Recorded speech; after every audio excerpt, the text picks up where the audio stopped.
Okay, guys, it's episode 20 for the 20-minute showdown. I got Paul Atkinson. He's a monster in the real estate world down here in South Florida.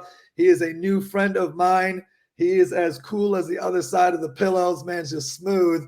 Tell everyone your story, Mr. Paul. What do we need to know? Well, listen, guys, I'm Paul Atkinson, and my story is that I'm here to touch the lives of people. I've been in the real estate space for about, 20 years now? So since 2003. And prior to that, I was in a financial planner and a U.S. Navy personnel. So I was one of those people that would be there to help you to join the Navy. So that was a good thing. And now I'm here just basically helping people to get their business up and running in our Successful Business Academy. I am the published author of 2 books. My last book is The 5 Steps to the Sale, which is my secret sauce on how to present and close 99% in your presentation. So I've been using that technique for over 30 years. I've used it to basically influence and persuade and seduce people in all different arenas. So I'm delighted to be here, and we're ready to answer any questions that you want to know in the next 20 minutes. So we're going to enrich your lives. Well, you skipped one of my favorite parts. Where are you born and raised, partner? Raga, Jamaica. Yeah, I was born and man. raised Kingston, Jamaica. Let's Yeah, go. so One of good, my so favorite good. spots. One of my favorite spots. Well, great to have you on, man. You're such just a joy to be around, guys. Paul is always just happy, good attitude, good people. So, like you heard it, broker, real estate, 20 years, military. Thank you for your service, by the way. Thank you. Author, leader, and guys, let me tell you my quick backstory. For those of you guys that I'm new to, I'm in Miami, Florida. I got 2 kids. I'm an entrepreneur. But I am originally from Grand Rapids, Michigan, very blue collar, middle class upbringing. All 4 of my grandparents worked at the same factory. It had a trickle down effect. Dad worked there, uncles worked there, cousins worked there. I didn't want to work there. I want to be rich one day, and didn't know how to do that. I'm like, all right, I can't sing, can't dance, can't rhyme, can't act. How the hell am I going to get rich? Not going to do anything illegal. Became really good at sports. And gratefully, while playing college baseball, got introduced to the number one way that financial success is created, which is entrepreneurship. I got involved in the direct selling world at 18, became a millionaire at 25. Company went out of business. I bought the assets of that company, created a company called Visalis. Visalis, over a 15-year run, was the highest of all highs in business, the lowest of all lows, and everything in between. Billions in sales, 19 countries, dominant in categories. We were the category king of challenge marketing and the creators of it. 3.6 million customers. We also had a failed a buyout where the company didn't pay us our last 105 million. We had a failed IPO where we canceled it the week of. We had every lawsuit you can think of, product launch failure, country shutdown. So every success and failure that you can think of, which is why I have some, I think, validity to share with you guys some thoughts around success and failure. Let's begin. Paul, you, my friend, are a father as well as an entrepreneur. So we're going to dive right into how can you, do you, and you know, how have you become a successful entrepreneur as well as balancing becoming a successful father? How have you been able to do both of those things? Nick, I love that question because I see how you are with your children, and I just love what you're doing, teaching them about entrepreneurship and just how to have a balanced life. So, the biggest thing for me was my struggle back in 1993 when I became a salesperson. I was struggling to sell something and I had to figure it out. So, I started to read books. And at the time, my 31-year-old daughter now was just about 2, and I was getting a divorce. And I was like, what? A divorce? I'm not supposed to do this. So I figured it out. And how it came about for me is what I call the nuclear mind. And the nuclear mind is that individual that gets up every morning and just have a mindset, just prepare themselves for the day. But at the same time, here's the secret sauce. The secret sauce is when I plan my day, just like making a really good soup, I make sure that I plan each day that has something for my spirituality, that has something for my health, that have something for my career, and something for my family. So there is this little 4 elements is what I call it. So for example, let's say that my kids are growing up. They're now like 17, 15, and 31. As a kid coming up, they saw me handle a business call on the phone and they know to keep it quiet because right after I finished that call, then I would attend to them. Very respectful. So from they were small. Then here's a bigger example. Let's say, for example, I'm giving them time. I'm having dinner with them. I'm not going to be looking at my phone, Nick. I won't be responding to your texts. I won't be doing anything but just paying attention to them. So that's one of the biggest things is just being, I guess, like that laundry detergent Tide. You need to be very concentrated. You gotta be You concentrated, need man. to be very concentrated. Do not use the dollar store brand. You can't I be was going to say concentrated. that way. intentional, but Yeah. we can make it like some laundry detergent too. We can make it concentrate. Let's just get that. So saying it back to you, you got really good at bucketing things into 4 buckets. You had a plan for each 4 buckets, and then you stuck to the plan, right? So Yeah. but when it was time for business, you did business. And when it was time for kids, you did kids. And that's how you were able to juggle being a successful entrepreneur and a successful parent. Is that a pretty accurate recap? It sure is. Absolutely right. Just be focused in each category. That's I it. love it. And anybody else out there that's a parent, entrepreneur, solopreneur, but has some kids, I see you out there. What's up, Danielle? What's up, Rach? Why don't you guys sound off in the comments? How many of you guys are a successful company builder and also parent? What's one of your tricks to the trade? Put it in the comments out there. All right. Hit me, brother. I'm ready for number 1. Let's see what we got. Let's go orange juice.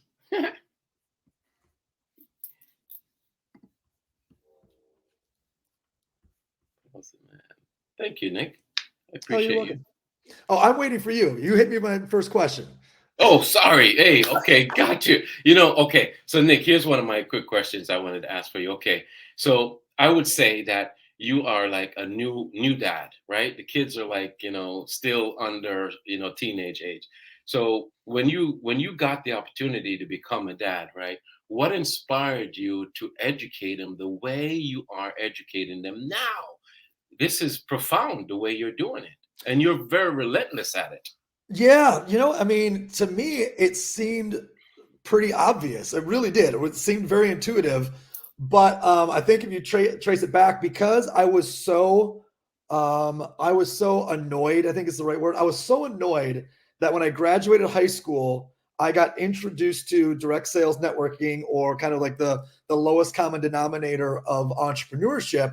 And this was right after high school. I just graduated, and then I immediately get introduced to entrepreneurship. And I was so annoyed that I just went through 14,000 hours of kindergarten through 12th grade, and nobody said the word, wrote the word, gave me a book on the word, did a class on the word. There was nobody in the whole school system that did anything on the word entrepreneurship for 14,000 hours. How the hell is that possible? So as I went, even if I go deeper, I went back to my school over the course of several months to even a year, and I started recruiting my teachers into network marketing. You know what I found out? Almost all of them were in network marketing. I'm like, let me get this straight. Y'all are my teachers, but you actually are building a business outside of teaching so you can get out of teaching. That's like getting on a plane and seeing the pilot with a parachute on, like, hey, everything's going to be good, kid. Don't worry about it. So I thought that was just such a, I don't want to say conspiracy, but it was shamish. It was very, it was shammy for sure. So I made the commitment that when I became wealthy, I was going to teach the youth entrepreneurship. So I started a foundation called Next Gen Entrepreneurs, which teaches youth to teenage kids and college kids, teaches entrepreneurship to teenage kids and college kids. So when I had kids, it wasn't like it was this big idea to me. I know what I'm going to do. I'm going to teach my kids the only one damn thing I ever wanted to learn. Like, it wasn't a big idea. It was obvious. It was obvious the school system was not going to teach entrepreneurship, leadership, financial freedom, financial literacy, let alone high-end nutrition and how to have a body that's optimized for the greatest level of work, let alone other things, all the different topics that I teach the kids, real estate, investing, etc.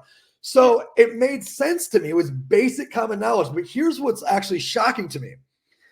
I brought my kids up for the first time at a big event that was not mine. So it was a different of a different person's event, and there's probably 1,000+ people there. Shout out to Alex Morton, because it was his event. And I said, Alex, it was actually accidental. My kids showed up at lunchtime and they started answering questions to adults, and they started growing like a circle. And then Alex came over and I'm like, Alex, check this out. And I started drilling my kids, and he was like, we got to have them on stage tomorrow. So I brought the kids up on stage and started rattling, and boom, they answered the questions. Let me land the plane here. After I was done, there was parents, not just people that are like, hey, when I have kids, I'm going to do this. There was parents who were crying that said, I'm actually embarrassed that I'm here to learn entrepreneurship from all of you guys as speakers. I read all these books and I've never thought to teach it to my kids. I'm like, how the hell have you never thought to teach this to your kids if it's what you're trying to learn? So I don't know if that's a super long answer, but I wanted to create context there. The short answer was I was so frustrated with the school system as an 18-year-old that when I learned entrepreneurship, I knew for sure I was going to teach other average kids about entrepreneurship, specifically my kids. That's the answer. So good.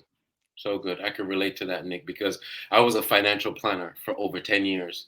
And when I was having that Sunday dinner after church, I would always sit at the table and say to the kids, okay, here are some financial principles. What is dividend? What is this? What is compounding of interest?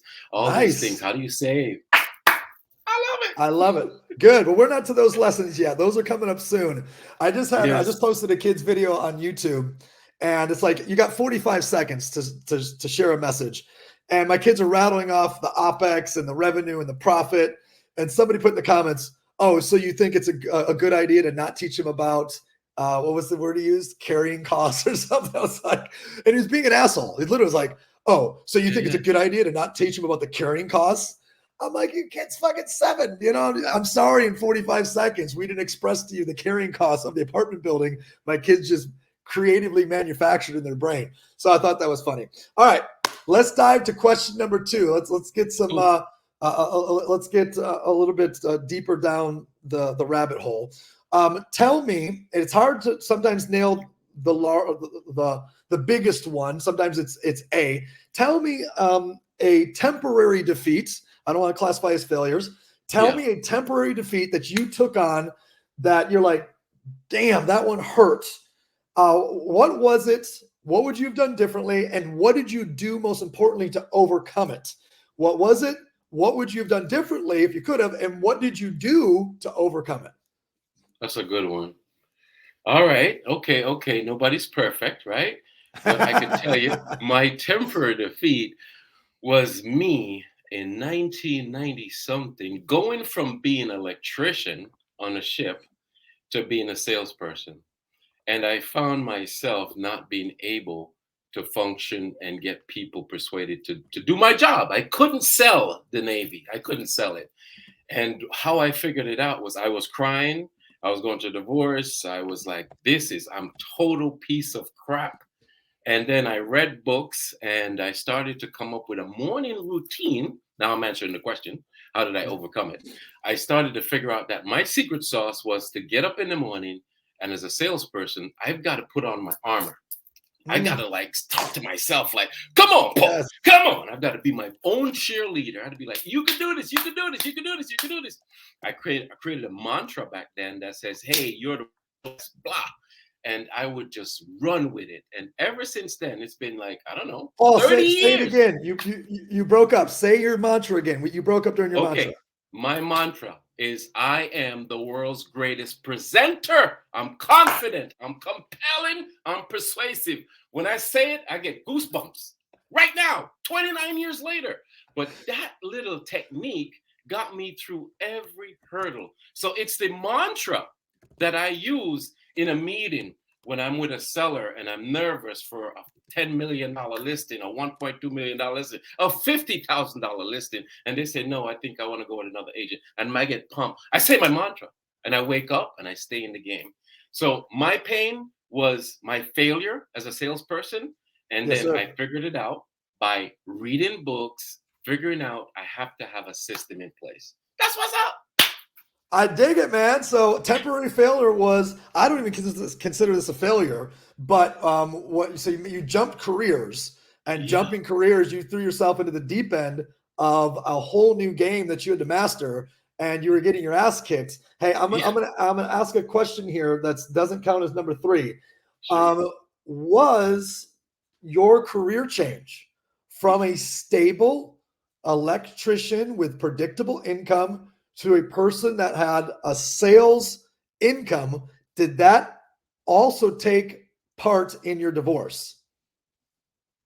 Yeah, yeah, because at that time, thank you. That's a good question. Because at that time, I think, I was like so young and I was like young and dumb, and I was trying to make things happen. And, I wasn't balanced. So therefore, I wasn't paying attention. Remember, I talked about earlier the four things that you got to plan for every day: spirituality, health, career, and family.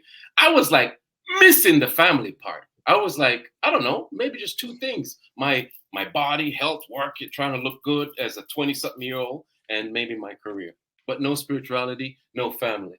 Yeah, off balance. So yeah, I would Thank you. say that it was very tough. Thank you for sharing. And the fact that you recognize that you needed growth and development to master the rejection, master the new career, master getting your ass kicked, super aware. And then you came up with your own, what's up, Jared? What's up, Junior? You came up with your own, mantra. I'm going to ask everybody right now in the comments, what's your mantra? What's a mantra that you go to? I want to hear some of the mantras in there. If you're watching the replay, dump in the replay, throw it in the comments. I've got one. One of mine is BIM Sim. That's a real basic Love one, it. meaning Love it. if ever I catch myself being procrastinating, I just start yelling BIM Sim in my own mind. Body in motion stays in motion, right? Law number one, a body in motion stays in motion. Get your ass in motion. Number two is acceleration, right? The law of acceleration. Number one is the law of inertia. Number two is law of acceleration. So body in motion stays in motion. What's up, Melissa? Melissa, what's one of your mantras? Throw one of your mantras in the comments there. All right, Paul, I'm ready for question number two. Hit me. Cool, cool, cool. So one of the biggest thing I wanted to ask you as we roll along doing so amazing is, Nick, tell us, you are always fired up. I mean, you've achieved so much at such an early age and everything is amazing.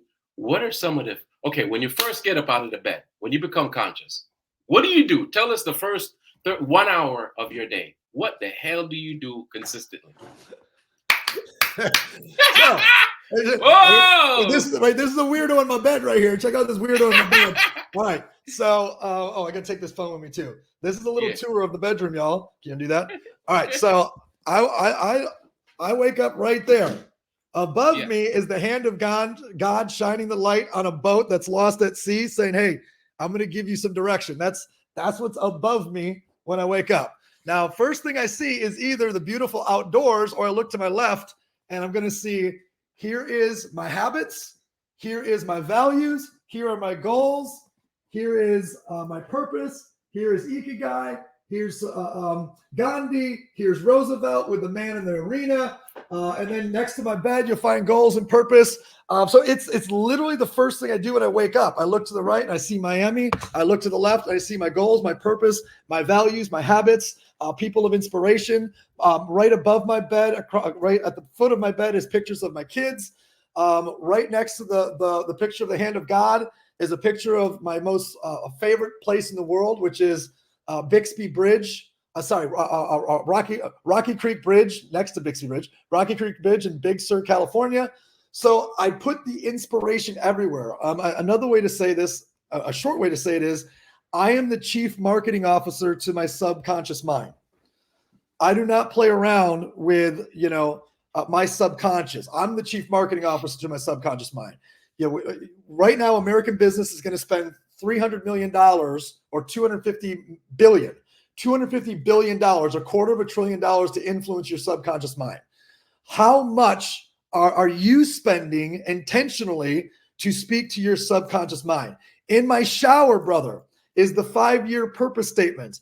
In my shower is my goals, habits, and values. Next to my mirror, I can see it right here. When I get out of the shower, when I brush my teeth, is my 5-year purpose statement and my goals and habits and values. It's everywhere all the time. I'm the chief marketing officer to my subconscious mind. Love it. Love it. Love it. Love it. Love it. Great Really question, my friend. Great question. Yes. Yes. Okay. Here's one that I just like to ask because it gives me a fun. We're making good time, so we might do 4 today. This one just I think is interesting. Who's one person that if you could have a lunch with, like a mentorship lunch with or something, past or present, who's one person you'd love to take to lunch and spend a couple hours with? Oh my gosh, that's a damn good question. And Because why? And woohoo, why? woohoo. Oh my gosh. Y'all are gonna crack up at this, but I tell you what, one person that I would love to sit down and take a lunch with from my heart would be Bob Marley. Good. Oh, Bob good. Marley. Because let me tell you why. Bob Marley has he's impact the world so immensely. And I would just like to know, sitting down with him at lunch, preferably in Jamaica, chilling under a tree, whatever. Be like, me brother, me brother. Are you guys I having a would red say, stripe? Having a red I stripe? was You a smoking red anything? What's stripe, going just on? chilling. Well, you know, I can't touch that smoking stuff, but definitely the red stripe for sure. But I would be like, yo, brother Bob, you know, just tell me, you know, like, what's the drive? Because when you study Bob Marley, I'm not saying I'm a big study of him, but the songs and everything, he was Yeah. so driven. He was so driven. And I think part of his drivenness comes from the pain. Because from what I heard, you know, his father was this man who came to the country and then he got this woman pregnant and nobody could know about it. And he sings a song that says that Bob Marley sings a song that says, the cornerstone shall be that headstone. And it's like pain. And I too came through life in pain. I don't have time to tell you. Say that again. Pain. Say that again. The cornerstone. The cornerstone shall be the headstone. He sings a song like that. Bob Marley sings a song like that. So I would like to know where the heck his pain came from, because I feel that is the thing that catapults him into just being that persistent musician, Yeah. that singer. That's deep, bro. It sure is deep as hell, but that's a great question. Impromptu. Let's go to Jamaica and let's visit his motherland, the spot where he was born. I know it's in the middle of the country; it's hard to get to. And we're gonna drink some red. We're gonna drink some red stripes in Jamaica. Yeah. You didn't ask me, but I would pick Alexander the Great. Alexander the Great. The guy was 18 years old and he'd conquered the world. Like, let me hear about this. Like, what type of pressure, what type of mindset, let me hear all this. So Alexander the Great would be okay. I'm ready for the third and final, brother. We made good time, 25 minutes. Third and final. Hit me with the last question. All right, Nick. So here's one of the things I always like to say. We always should begin with the end in mind. You know, like today, I had yesterday I received an email from something that I need to respond to, and I tell you what, when when your opportunity meets your preparation, you create your own luck. But there's no such thing as luck. So that's a little tricky. I want to ask you, Nick, like beginning with the end in mind, like let's say 10 years from now, we paint a picture. 10 years from now, you and I go to this event 10 years from now. Tell me about the room. When we walk in the room, what is it like? Okay, well, I could take that a lot of different directions. Is it a business event? I'm gonna go. Yeah. It's a business event. I want to know, like, you know, what's the future of Catalyst, and what are we hosting it? Are we throwing it? Oh, of course, buddy. I want to know what you're wearing, what I'm wearing, like what's going on. What's the future? I want to dream. I want to dream. I want to manifest this. Because I can literally read you my 5-year what this looks like 5 years from now. But so I'm asking these questions very specific. I can tell you exactly what the whole life looks like 5 years from now. It's on that card right there. But I like the way you're taking this. So we all can do it. It's our event. So if it's our event, it's gonna be a black tie event because I want to see everybody in their best. So it's a black tie event. Everybody has got their best gear on. They got their best hair, their best. They're just feeling themselves, right? So it's a black tie event. It's going to be a combination of music, arts, Maybe you'll see athletes there, entertainers. So it's almost like Art Basel. You know, Art Basel brings the world together. Art's kind of the central point, but it brings musicians and it brings athletes and it brings entertainers. And so it would be something where it brings everybody together. It'll absolutely be something for charity. It'll be a charitable cause event. And there'll be the best of the best entertainment. So that we'll do like a couple songs from this entertainer and a couple songs from that entertainer. And then we'll have just the most lit DJ that will end the night. So that way the people that want to stay up past their bedtime, we can have a blast there. We're going to raise out of the room. We'll raise tens of millions of dollars in the room for whatever cause that it is that we're raising for.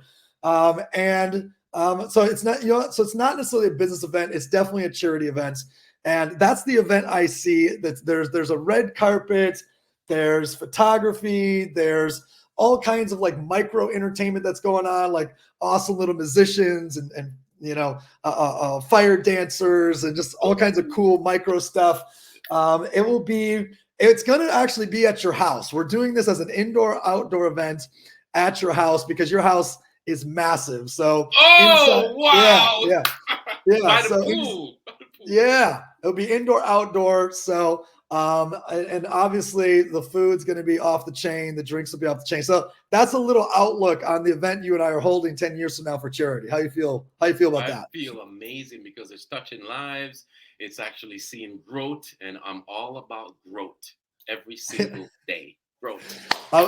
Melissa, I see you're not VIP. Melissa, you're hosting. You're the person that's facilitating the whole thing, right? You're on the stage holding the microphone, Melissa. You're not VIP. You're not just going to be there. You're co-hosting this thing. Okay, I'm ready for my last question. Oh no, sorry. You just hit me last question. So bonus question. I have everybody do this. What are the 3 attributes? Right now we got solopreneurs, we got entrepreneurs, we got salespeople. 3 attributes of success. In order to be successful, you must blank, blank, and blank. Hit us. You want me to chat it out or you want me to say it?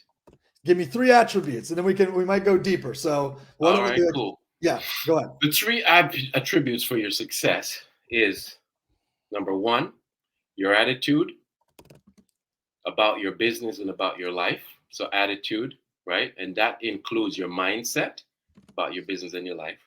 Number 2, your sales skill or your skill set. Not even sales, but your skill set. Do you have that skill set to accomplish what you need to do? So you've got attitude and you've got skill set. And number 3, where is your determination to push every day? Where's your determination to push every single day? When you fall, how do you get up and just say, come on, let's go, let's go, let's go? How do you bring that lion out of you? That's it. I love it, Paul. So Paul's 3 success attributes: attitude, skill set, determination. Paul, where can everybody find you? You could find me at successfulbusinessacademy.org. Successful Business Academy.org.